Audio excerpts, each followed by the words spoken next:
Si yo no me equivoco, la convocatoria de hoy es para hablarles específicamente sobre el procedimiento en violencia familiar. ¿Por qué? Porque cuando recién nos recibimos y empezamos a ejercer, lo primero que hacemos normalmente es anotarnos en los listados de la Defensoría Oficial de los Juzgados de Paz y empezar a ejercer. Y nos encontramos con que lo primero que recibimos es una causa de protección contra la violencia familiar y no tenemos ni la menor idea para dónde salir. Por lo tanto, la idea es esa. ¿Por qué? Porque el procedimiento de violencia familiar es un híbrido entre algo de penal, algo de civil, algo de familia, y no sabemos, audiencias donde no hacen falta que haya patrocinante letrado, un proceso que es bastante llevado adelante de oficio, porque el juez tiene esa facultad de llevar de oficio y también nos llama la atención. Entonces, la idea es que ustedes vayan conociendo la ruta crítica que se empieza después de una denuncia por violencia familiar ante la Comisaría de la Mujer, porque en general empiezan así, y cuándo podemos presentarnos o no, incluso como abogados particulares, si no es que vamos por la Defensoría. ¿Hay alguien que haya participado en procesos de violencia familiar, de los chicos que estén ahora en el curso? Están todos los micrófonos. No, a mí me han designado como asesora. Igual que sí. Como asesora. Bueno, pero como asesora en procesos de violencia familiar. La realidad es que eso está genial, porque ahí como asesora uno va para la protección de los derechos de los niños y tenemos unas facultades concedidas por la ley del Ministerio Público tan amplias porque podemos presentarnos, por ejemplo, en los servicios locales y pedir como asesores que nos permitan ver los expedientes que se llevan adelante en el servicio local y tienen la obligación de dárnoslo. Somos como asesores en una causa de violencia familiar, somos los únicos que estamos facultados para poder tener acceso a los expedientes de un servicio local. Estamos facultados para pedir cosas en conjunto, estamos facultados para pedir entrevista con los niños, estamos facultados para peticionar en nombre de ellos. Como asesores tenemos muchísimas más facultades y más posibilidades de defensa que como defensores oficiales o como abogados particulares, como patrocinantes letrados. Cuando en el supuesto caso de que nos designen como defensores, hay gente de acá de grupo que esté inscrita en el listado de defensores oficiales en los juzgados de paz, porque los procedimientos son opuestos. El procedimiento que se lleva a cabo a través de los juzgados de familia, en un procedimiento de violencia familiar, es diferente del procedimiento que se lleva a cabo en un juzgado de paz. Ahí estoy leyendo en el chat. Bien. Sí, yo estoy inscrita como defensora. Bueno, pero hasta ahora solo te designaron como asesor. Como asesor. Bueno, algo que pocos saben. Bien, algo que pocos saben es que no sale normalmente en las resoluciones después de la denuncia en la comisaría, la denuncia va con 3 copias. Una al juzgado de paz para que dicte las medidas de protección. ¿Por qué? Porque la violencia está considerada una infracción a la ley 12.569, modificada por la 14.509, que es la que nos da incluso las herramientas procesales. Y es como nuestro Padre Nuestro a la hora de saber qué pedirle al juez como abogados, defensores de la parte de la mujer en situación de violencia o como defensores del denunciado. Porque a veces aprendemos cómo defender a la mujer en situación de violencia y no sabemos cómo defender al denunciado, y en el juzgado nos puede tocar o una cosa o la otra. En el supuesto caso, bueno, cuando se hace la denuncia, si hay niños, va una copia al juzgado de paz para que dicten las medidas de protección, una copia al servicio local para que intervenga por esos niños y una copia a la ayudantía, a la fiscalía, si es que dentro de la infracción por la violencia se cometió algún delito, como puede ser una lesión leve, una lesión grave o un daño a las cosas materiales, general o amenazas. Son generalmente los 4 delitos entre los que ronda el paso de la denuncia a la ayudantía fiscal o a la fiscalía. Por lo tanto, cuando nos designan como defensores, nosotros vamos a tener intervención solo en la parte de familia o civil, pero igual tenemos posibilidad de presentarnos en la ayudantía fiscal y trabajar con ellos o con la fiscalía y trabajar con ellos en protección de la persona a la que estemos representando. Cuando nos designan como defensores oficiales, si somos los defensores del denunciado, tenemos 3 días para apelar la medida desde que el denunciado se notificó. Es un plazo excepcional, generalmente son 5. En este caso, en las violencias, si vamos a representar al denunciado y al denunciado se le dictó una medida de exclusión de hogar, de restricción perimetral, tenemos 3 días solamente para apelar. Ahora, si representamos a la mujer en situación de violencia, es obligación del juzgado dictar las medidas cautelares de inmediato una vez que está recibida la denuncia, sin tener necesidad de entrevistarse con la mujer y sin más trámite. Primero se resuelve inaudita parte las medidas cautelares y después vemos si se levantan o no.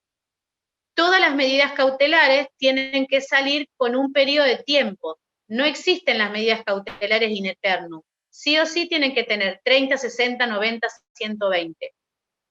Si la persona a la que nosotros estamos representando, llegado el momento, no está preparada para que se levante la medida, para que se dé cumplimiento y culmine la medida cautelar, nosotros unos días antes tenemos que pedir la prórroga de la medida cautelar. Justificar, ¿por qué? A veces se justifica con el mero hecho de un certificado del psicólogo donde diga que la mujer todavía no está lo suficientemente fortalecida o empoderada como para saber que se va a poder cruzar a su victimario a 100 metros o a 2 metros. Entonces ya con eso el juez va a dictar la prórroga de la medida cautelar.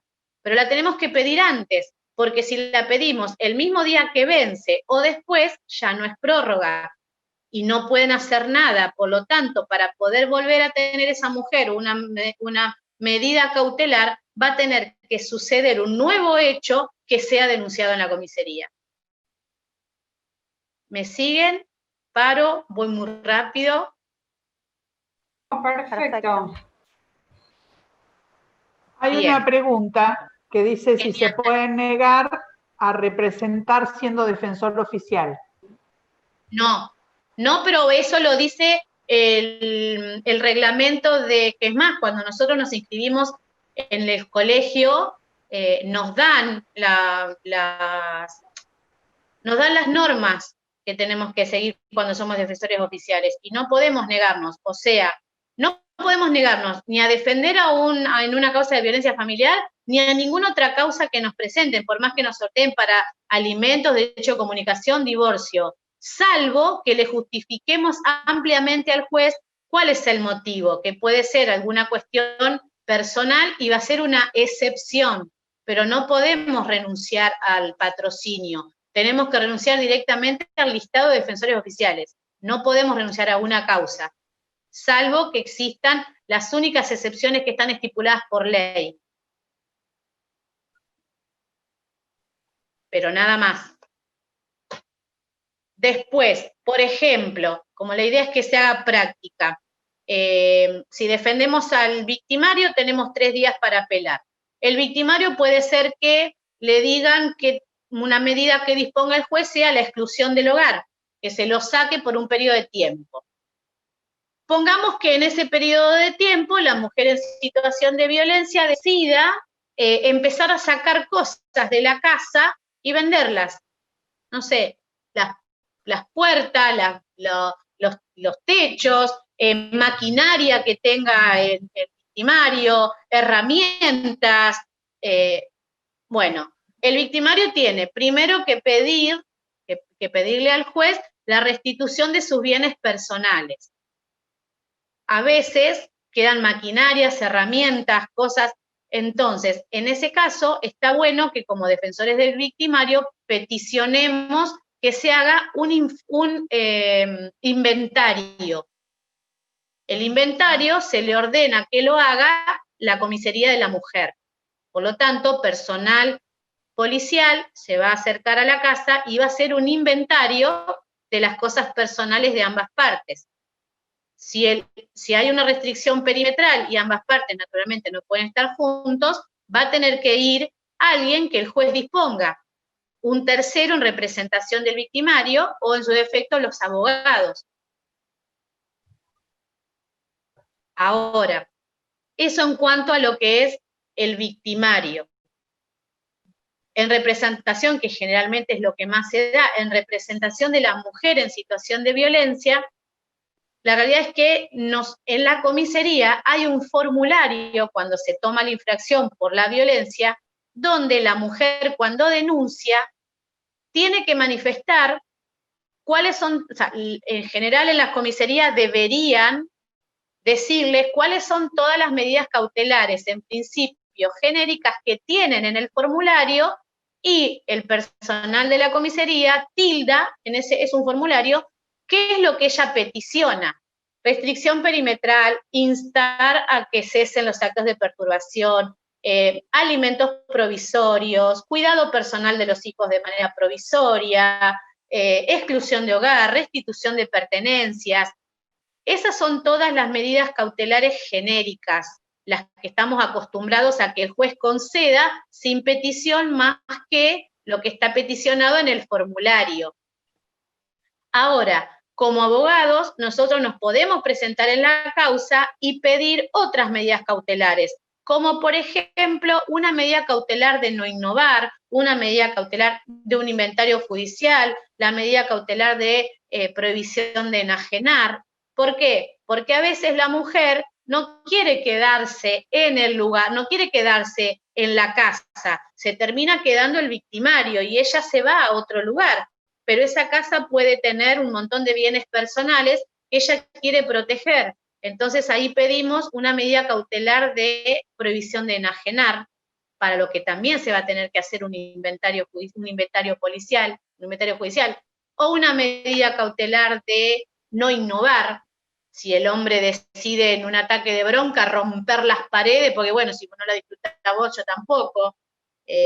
No es que nos tenemos que quedar sometidos solo a las medidas cautelares que estamos acostumbrados. Lo normal es restricción perimetral, exclusión de hogar. Y ahí nos quedamos. Y la realidad es que es súper amplia la posibilidad de pedir. Independientemente de eso, siempre va a ser bueno que le den una leída a la ley 12.569, que fue modificada por la 14.509. ¿Por qué? Porque tiene normas procesales y es muy corta.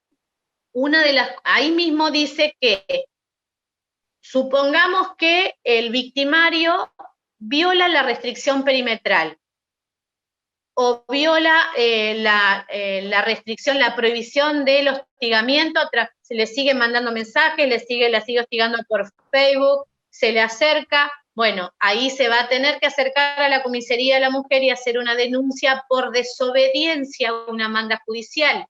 Ahí es cuando empezamos con este híbrido de, es una infracción, no es un delito, pero si incumple, es un delito.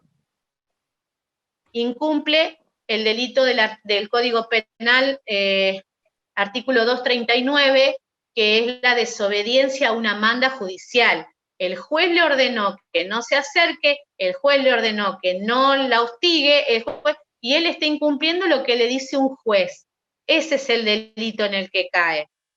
Por lo tanto, va a tener que ir la mujer otra vez a la comisaría, denunciar el incumplimiento, y ahí se va a iniciar un proceso con IPP, un proceso directamente ante la Fiscalía. No va a pasar por el juzgado de paz o por el juzgado de familia.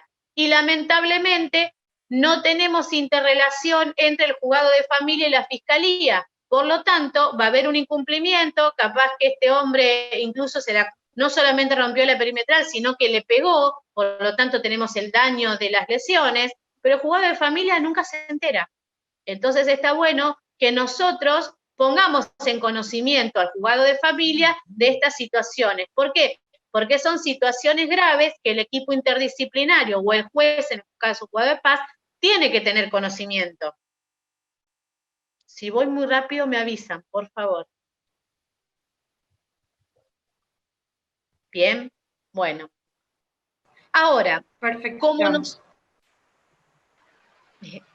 Cuando nosotros, por ejemplo, pasa esto del incumplimiento y lo ponemos en conocimiento precisamente al juez de que incumplió, tenemos la posibilidad, por el artículo 14 de la ley 12.569, de pedirle al juez que le imponga la tarea, le imponga tareas comunitarias por haber incumplido, o que le aplique astreintes.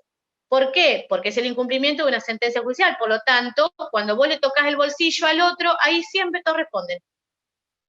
Entonces, es una buena herramienta que cuando nosotros tenemos la denuncia del incumplimiento, de la desobediencia, a la fiscalía, el juzgado de familia nunca se enteró, pero yo lo pongo en conocimiento y encima le pido o que aplique astreintes o que en función del artículo 14 de la ley le ordene tareas comunitarias. Para eso, sí o sí lo tenemos que instar. ¿Por qué? Porque no hay interrelación todavía, al menos, entre lo que se hace en derecho penal y lo que se hace en derecho de familia, porque no entienden que el proceso de violencia familiar es un híbrido. Por lo tanto, tenemos que tener un poquito de conocimiento de penal y un poco de familia y un poco de civil, y ahí vamos. Por eso el procedimiento es diferente a las demás causas. Hay una audiencia que es muy importante, es la audiencia del artículo 11. Una vez que el juez de familia recepciona la denuncia, tiene la obligación de escuchar a ambas partes. Y la realidad es que como sostienen que el procedimiento de familia es de oficio, muy pocas veces el juez les pide la designación de un defensor oficial y a la audiencia la víctima o el victimario asisten con asesoramiento letrado. Y está permitido, no está mal, pero siempre es mejor que vayan con el acompañamiento letrado. Muchas veces, como están saturados los juzgados, esta audiencia dentro de las 48 horas de escucha a la víctima o de escucha al victimario se pasa por alto. Bueno, la idea es que nosotros también peticionemos eso, que en función del artículo 11, que solicitemos audiencia del artículo 11. ¿Para qué? Para ahí poder tener contacto directo en los juzgados de paz, normalmente con alguien que esté a cargo de llevar las causas de violencia, y en los juzgados de familia, normalmente con el equipo. Otras cosas que podemos pedir es un informe socioambiental, que a veces los jueces lo ordenan, a veces no. También podemos pedir informe psicológico de ambas partes. En Mercedes, en San Andrés de Giles, en Luján, hay unos dispositivos que son reeducativos de victimarios. Acá en San Andrés de Giles se llama Emerger, en Mercedes se llama Trama, en Luján se llama Numa. Están muy buenos. Muchas veces el juez ordena que el victimario, como una de las medidas, ordena que el victimario asista a estos lugares. Muchas veces no. Entonces está bueno que nosotros lo podamos peticionar, porque la realidad es que está bueno, son dispositivos que reeducan en una nueva masculinidad y hace que el victimario pueda dejar de serlo, porque si yo le impongo un montón de medidas cautelares, pero no le enseño cómo dejar de ser violento, va a dejar de violentar a esta mujer y por un tiempo, pero probablemente, ¿qué sucede cuando se solicita una perimetral? Ay, no alcancé a leer la pregunta, ¿me la leen? Sí, Mari. Gerardo nos dice, ¿qué sucede cuando se solicita una perimetral y la víctima está viviendo en la casa propiedad del agresor o de su familia y claramente la víctima no tiene a dónde ir? En ese caso, no es que hay que solicitar una perimetral, hay que solicitar una exclusión de hogar. Y la exclusión de hogar se concede independientemente de la propiedad de la vivienda, no importa de quién sea, de los suegros, de los tíos, del victimario, no importa la propiedad de la vivienda. Se pide la exclusión de hogar y la restricción perimetral. Salen las dos cosas juntas. Bien, Mari, acá Adri López me parece que levantó la mano para hacer un aporte. Sí, Adri. Hola, Mariela, ¿cómo estás? Hola, mi amor, ¿cómo estás? Bien, ¿vos? Te hago una consulta con esto que venís diciendo. Yo me presenté por primera vez en una causa de violencia familiar, nunca había estado.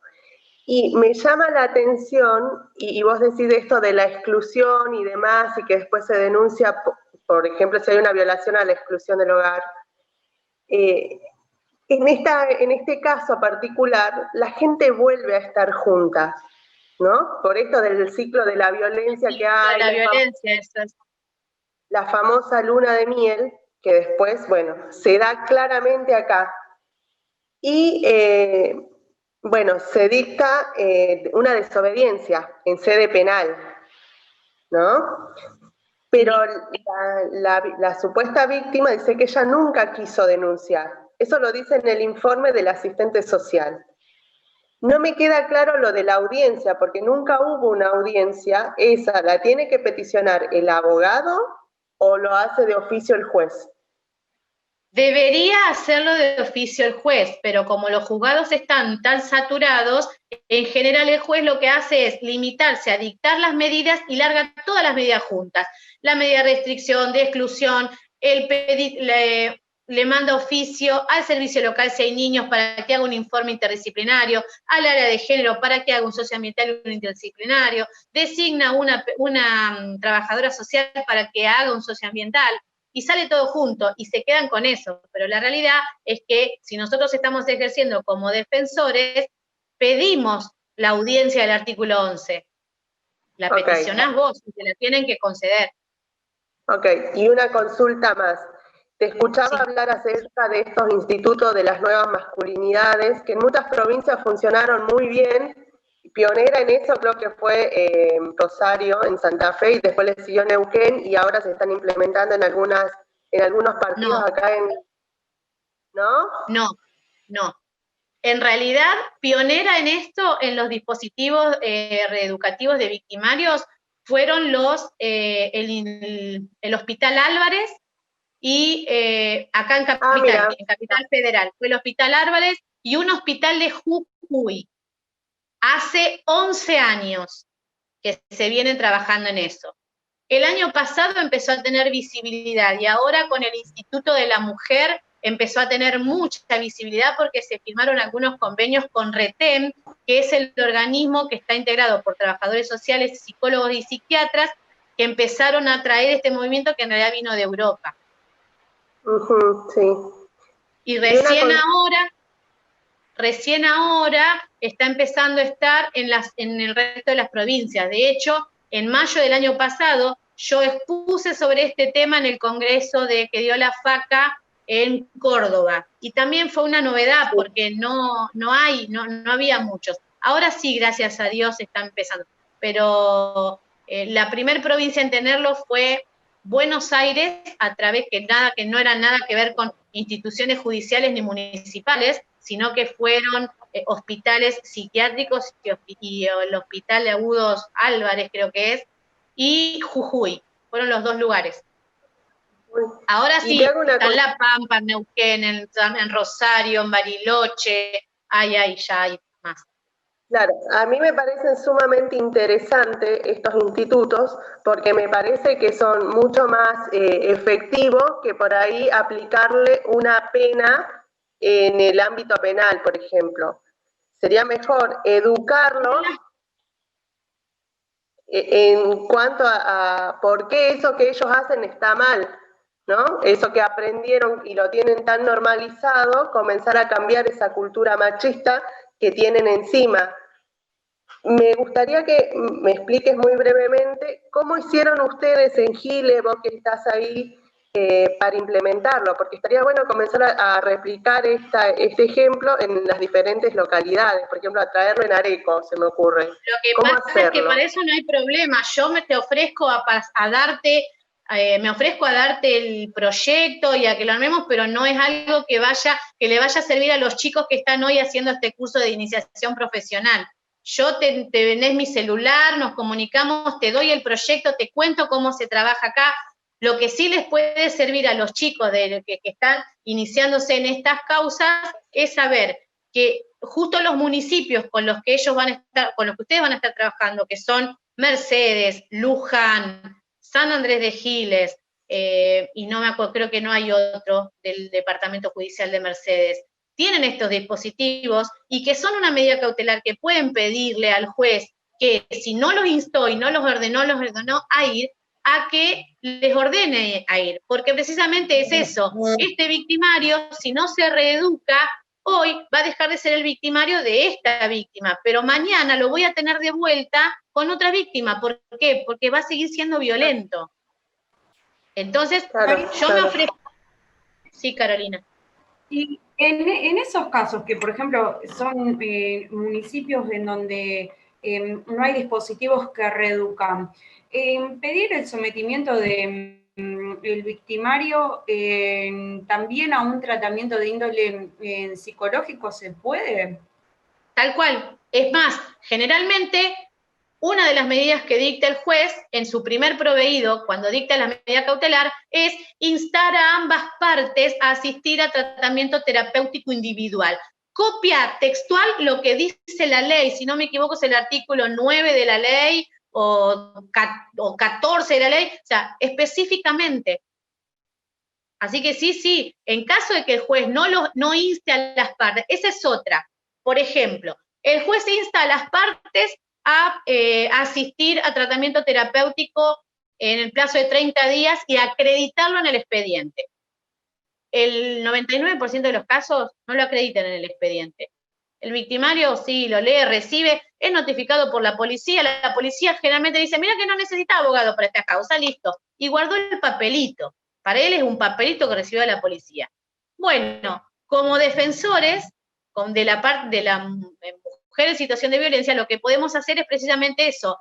Pasaron los 30 días, no acreditó, entonces le solicito al señor juez que inste a la parte contraria a acreditar efectivamente certificado de asistencia terapéutica. Lo insta, tampoco lo aporta, listo, que le aplique a estreintes, que lo condene a un trabajo comunitario. Eso sí lo podemos hacer. Y como asesora, porque muchas veces las situaciones de violencia se dan delante de los hijos en común. Como asesora también en el marco de la 26061 puedo pedir que se lo someta al niño a un tratamiento psicológico. Sí, como asesora podés pedir todo lo que se te ocurra.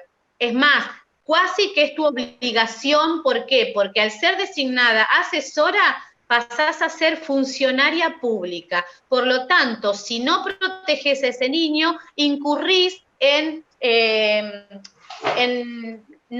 me fueron las palabras, no estás cumpliendo tu deber de funcionario, en incumplimiento de los deberes de funcionario público. Incumplimiento de los deberes de funcionario público.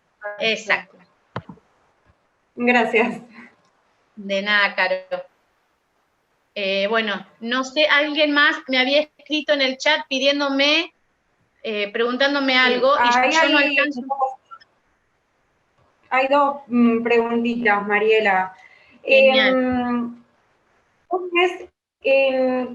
¿Qué podemos hacer como asesores de incapaces cuando vemos que el expediente quedó parado, se dictaron las medidas, se cumple el tiempo y no hay más movimientos en la MEB? ¿Qué podemos solicitar al juez para ver cómo sigue la situación, sobre todo ahora que no podemos concurrir al juzgado? A ver, las causas de protección contra la violencia familiar son específicamente dictado de medidas cautelares. Termina la medida cautelar, el juez debería tener una entrevista con la mujer, con la persona en situación de violencia y con el denunciado, poder verificar y preguntar cómo transcurrió este tiempo, si las cosas se calmaron. La realidad es que muchas veces, y hay muchos jueces que lo que te dicen es que las causas de protección contra la violencia familiar son poner un paño frío cuando las cosas están muy mal. Entonces ellos consideran eso, que es listo, se puso el paño frío, se solucionó, se cumplieron las medidas cautelares y ya está. Y el expediente, la realidad es que normalmente pasa a archivo hasta que haya una nueva denuncia. Y cuando hay una nueva denuncia, la realidad es que se ponen bajo cuerda y se van juntando, pero es una nueva denuncia, una nueva perimetral, una nueva medida, se va trabajando así. No sé a qué se refieren, si como asesores, pero en el rol de asesores incapaces que no tenemos contacto con las partes. La realidad es que deberías tener contacto con la parte a la que vos representás. Si vos estás en representación de niños, a vos te tienen que poder dar en el servicio local o en el juzgado de paz algún tipo de acceso a esos niños, por Zoom, por cualquier video telemático, porque es una de tus funciones. Es más, O sea, yo tenés puedo pedir, por ejemplo, días previos a que, viste que en la MEP generalmente figura cuando la fecha de vencimiento de la medida cautelar que... yo como asesor de incapaces, la víctima es un menor, puedo pedir tranquilamente previo al vencimiento en fijación de audiencia virtual o que el juez tome contacto con la víctima o cualquier otra cuestión para ver si corresponde prorrogar esa medida cautelar. Sí, sí. Es más, la verdad que lo que sí hay en todas las localidades, cada uno trabaja como puede con los recursos que tiene, pero en todas las localidades hay un servicio local. Y está muy bueno poder presentarte como asesor en los servicios locales y trabajar incluso en conjunto. ¿Por qué? Porque el servicio local tiene facultades jurisdiccionales, tiene facultades que ni siquiera tiene el juez, como por ejemplo decidir sobre la guarda de un niño, decidir sobre la toma de una medida donde al niño lo sacan de ese hogar y va con familia ampliada, con quien el servicio local, con cualquiera de sus redes, y bueno, si el caso es que la violación a los derechos de ese niño es muy grave y no tenemos, el servicio local no encuentra familia ampliada o red de contención ampliada, terminará yendo lamentablemente a una institución, pero si llevarlo a esa institución es protegerlo, porque es peor que esté en su casa, vos también podés trabajarlo con el servicio local. Es muy raro y los servicios locales a veces se sorprenden cuando un asesor se presenta a un servicio local para hablar sobre tal o cual expediente de algún niño. Es rarísimo, pero la realidad es que es tu función y podés hacerlo tranquilamente. Y está bueno si lográs empatía con el servicio local y logran grandes cosas trabajando juntos en protección de los derechos del niño. Bien, y acá tenemos una colega que pregunta si, por ejemplo, no tenemos este instituto en Salto donde estoy, ¿podría pedir derivar al victimario al Instituto de Mercedes para reeducarlo o al más cercano? Poderlo podés pedir. Nosotros como de abogados podemos pedir lo que sea, de ahí a que el juez lo conceda o no, porque la realidad es que derivar a alguien desde Salto a que vaya a Mercedes, no creo que el juez lo considere viable. Es mucha la distancia. Pero pedirlo lo podés pedir. La realidad es que antes de pedir eso, yo le pediría al juez que lo inste a asistir a tratamiento terapéutico. A ver, a veces hay que analizar, cuando uno habla con la persona que está en situación de violencia, hay que analizar otras cuestiones, como por ejemplo, este victimario, sí, pero lo que pasa es que estos dispositivos no están trabajando online por ahora. Siempre las reuniones son presenciales. Porque alguien me puso si ahora con los medios telemáticos, si estos dispositivos como Numa, Emerger, lo que sea, lo están trabajando de manera telemática. No, la verdad que los que yo conozco, no. Más adelante no lo sé. Se me fue algo de la cabeza, una de las cosas que se podía pedir, y ya estoy vieja, no me acuerdo lo que les iba a decir. Pero bueno, perdón. No sé, se me fue de la cabeza, perdón. ¿Alguien tiene preguntas? ¿Alguien quiere? Pues yo les pido disculpas. Les voy a dejar mi celular. Sí, a mí. La realidad es que Sí, pedir asistencia psicológica. Eso es algo que se le puede pedir al juzgado como medida. No solamente para los chicos. A veces lo que te plantean las víctimas es que no están en condiciones de hacerse cargo de pagar o de costear un tratamiento psicológico. Por lo tanto, y van al hospital. Y el hospital tiene una lista de espera de 300 años. Entonces, ustedes pueden manifestarle esto al juzgado y el juzgado, el juez, si es un caso que ustedes consideran que es de emergencia, pueden dictar un oficio al área de salud mental del hospital correspondiente a la localidad para que les dé tratamiento de inmediato. Eso también se puede hacer. Ustedes van a analizar cada caso en concreto. Muchas veces amerita que le pidamos al juez que esta mujer no puede esperar 60 días a que el hospital les dé un turno de admisión. Necesitan el tratamiento ahora.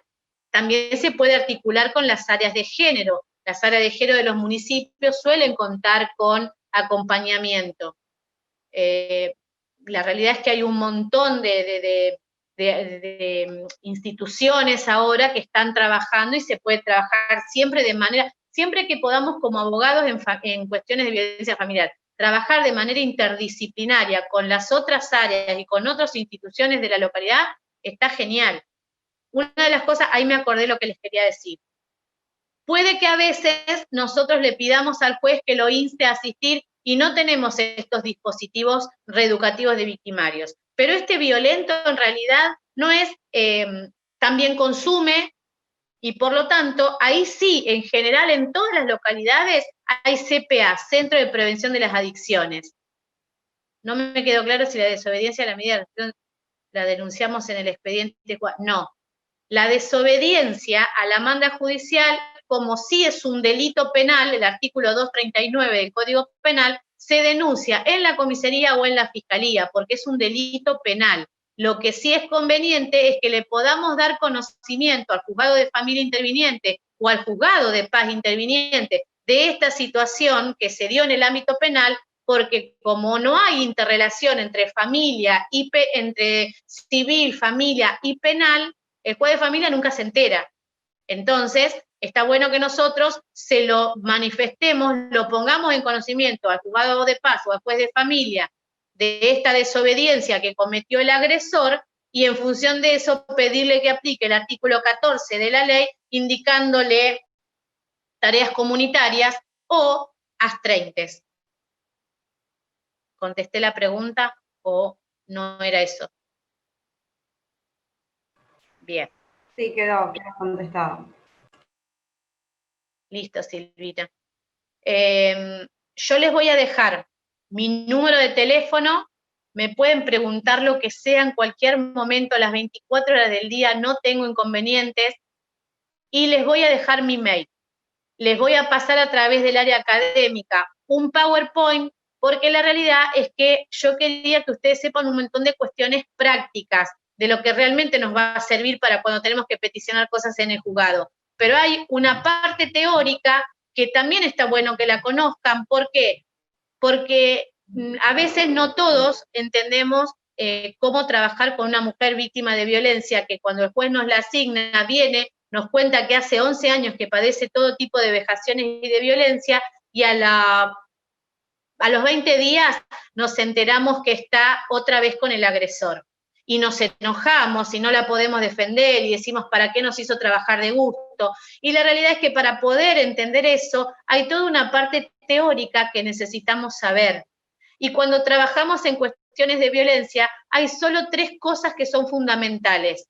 Una es escuchar de manera activa, la otra es escucha empática y la otra es sin juzgar, porque no podemos analizar una situación de violencia a través de nuestro empoderamiento y desde nuestra propia perspectiva, porque la realidad es que nosotros tenemos, o sea, por eso estamos donde estamos, porque estamos empoderadas, porque estamos fortalecidas, pero no todas las mujeres tuvieron la suerte de estar así iguales.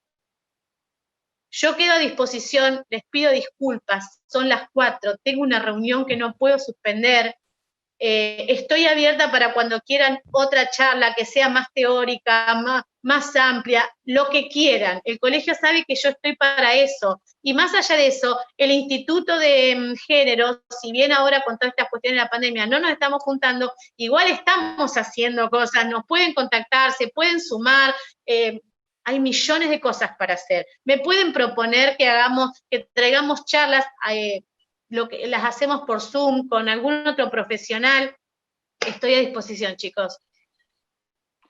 No sé, bueno, Mariela, te liberamos porque sabemos que ya son las 16, pero hablamos con los chicos de la coordinación porque por ahí podemos hacer otro lugarcito en otra de las charlas que tenemos para seguir. La idea era esa, que fuera didáctica, Daniel. Ahí voy pudiendo leer. Pero bueno, gracias por la convocatoria, gracias por haberme tenido en cuenta. Patri dijo muchas cosas lindas cuando empezó y yo no respondí porque a mí me dan vergüenza esas cosas, pero acá estoy. Para lo que necesiten me pueden usufructuar, que estoy para eso. Les mando un beso grande. Muchas gracias, Mari. Muchas gracias, Mariela. Suerte. Bueno, así que por ahí pensemos con Carolina, cuando organizamos el resto de las charlas, que por ahí nos queda algún espacio, porque yo sé, la he escuchado en otras charlas, que tiene mucho de jurisprudencia y tiene mucho de legislación internacional. Así que más allá de su experiencia, porque una de las cosas, me olvidé de decir que fue también de la Comisaría de la Mujer hasta ahora, que acaba de asumir, por eso tenía reunión ahora, acaba de asumir como directora de Género y Diversidad de la municipalidad. Así que, bueno, si alguno quiere continuar con las preguntas que habían quedado de la exposición de Leandro. No sé si a alguien le había quedado alguna preguntita. Han quedado dos. Sí. Como quieran, si no, ya, no sé, no, las vemos. Si no, ya son las 4 por ahí para ir cerrando. Yo no tengo problema. A la municipalidad. Hacemos estas dos como para cerrar y damos por finalizado, si te parece. Dale. Uno, bueno, dice, en caso de que los herederos declarados en una sucesión ab intestato hayan hecho una cesión de acciones y derechos hereditarios onerosas a favor de un tercero sobre uno de los bienes del acervo hereditario, para inscribir ese bien a favor del tercero, ¿se presenta la cesión en la sucesión y se pide inscripción a nombre de tercero? La cesión tiene que estar inscrita. La estaba mirando el otro día cuando estaba mirando la charla, miraba la parte del articulado del Código Civil y Comercial, que invito a la lectura, donde señala específicamente cuándo empieza a surtir efectos esta cesión de acciones y derechos hereditarios. El artículo 2302 dice que entre los contratantes va a ser desde su celebración respecto a otros herederos, legatarios y acreedores, desde que la escritura pública se incorpora al expediente sucesorio, y respecto al deudor de un crédito de herencia desde que se le notifica la cesión. Es decir, entonces, lo ideal sería denunciarlo en el expediente, obviamente realizar su inscripción y respetar el otorgamiento de las formalidades de la cesión. Espero haber respondido.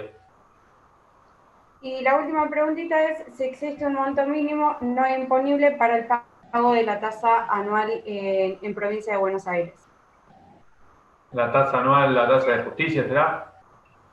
Y no sé si Estefanía está todavía presente como para aclarar. Sí, el Código Fiscal, digamos, dispone de algunas posibilidades de exención para lo que es el pago de la tasa judicial. Ahí en el Código Fiscal, en la parte de exención, están estipuladas las posibilidades en las cuales procede la exención. Por ejemplo, se me ocurre en casos en materia laboral, también está la posibilidad de poder eximir del pago de la tasa de justicia. También quien es el obligado al pago, a veces cuando son las asociaciones civiles, ahora eso hay que cotejarlo en el Código Fiscal. Pero, digamos, no hay una exención genérica, sino más que nada tiene que ver por ahí con el carácter del contribuyente, pero la tasa de justicia casi siempre, te diría el 95% de las veces, hay que abonar.